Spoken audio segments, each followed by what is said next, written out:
So if the crying is accepted, okay, then children can heal. They can get it out. They can work through it. Like you guys, like any of us, when somebody can really accept our feelings and listen to us, show that they care, be understanding. And they will probably be more settled overall. And some of you, as you know, as in the break, some people were saying that you realize you're going to have to very much change how you respond to your child during the crying. So there may be a backlog, maybe quite a backlog. That backlog may be going back weeks or maybe going back years. But your child instinctively knows how to get it out, wants to get it out. You just need to know how to help them, which is what today's talk is about. So children will overall be more calm and gentle, more compassionate, more emotionally generous, resourceful. They can think better. Or the broken thinking.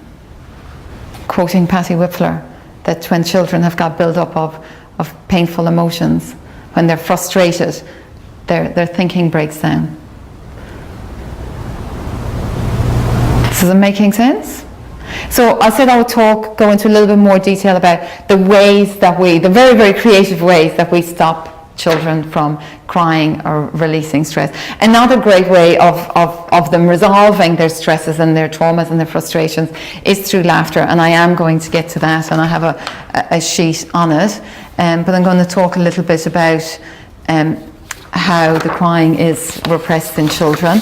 And so you have that handout, how crying is repressed in children. What about you guys? What happened when you cried as a child? What? Not to. Told not to.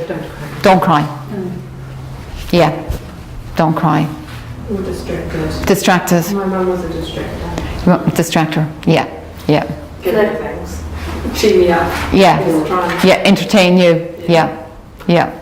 It's probably under distracting, but fixing it, just around trying to fixing fix it. whatever was wrong to make it stop. Yeah.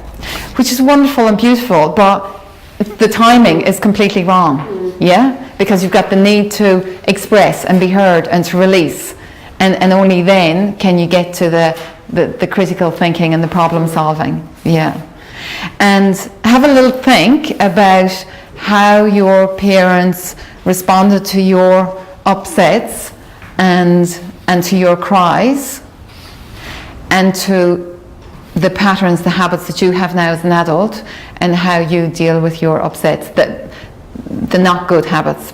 You know, hopefully you've got the good habits and you've still got some of the old habits, but the not good habits, and just see if there's a connection between, there's some nodding happening. Yeah. So you might have like, just don't, just stop, or I need entertainment, I need fun, I need to be amused, or I need to fix it. Yeah, I need to Google it and find a solution. Yeah. Okay, so that's quite interesting, isn't it? So telling child to stop crying. So there we go. Punishing, threatening, crying, I'll give you something to cry for. Yeah, some of that in your families. Maybe get hit, get punished, and then you cry, and then you get further shamed or further punished because you cry as a result of being punished. When you think about it, it's pretty dark age of stuff, isn't it? But yet, you know, but yet it's easy to do it when it's what's been embedded into you. Yeah, so it's a balance between saying that there's a better way we can do it and being compassionate with ourselves for the not very constructive ways that we respond to our own feelings, our children's feelings. Withdrawal of love or attention, isolating the child, some nodding happening,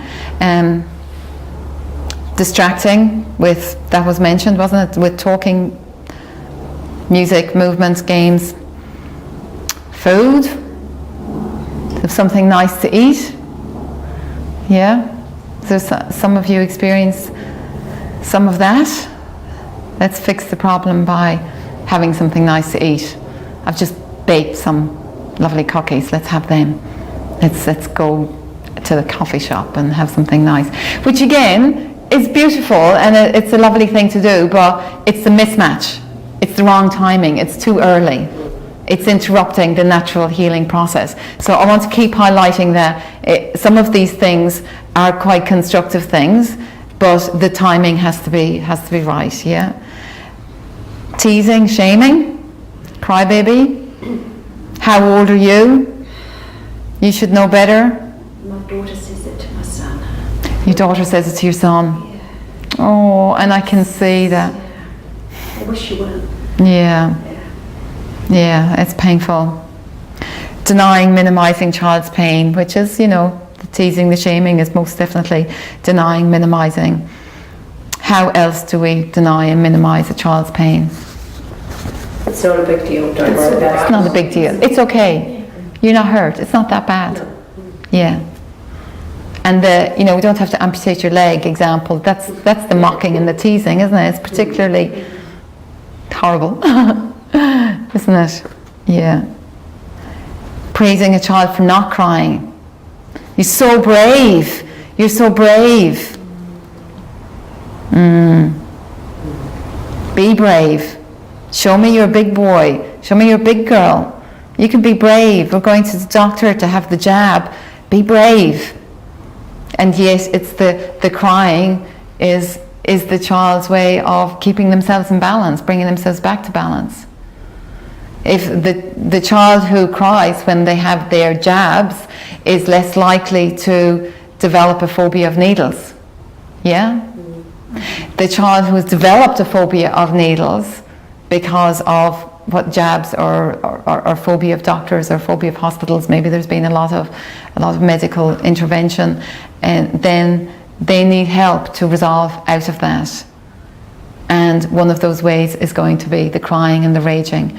And instinctively we gain those opportunities to resolve what's happened in the past, because there's things that happen in the future that we gain associations to.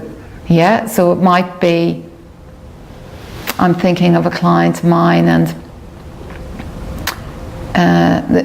the child has been through a lot of medical interventions, like really quite extreme.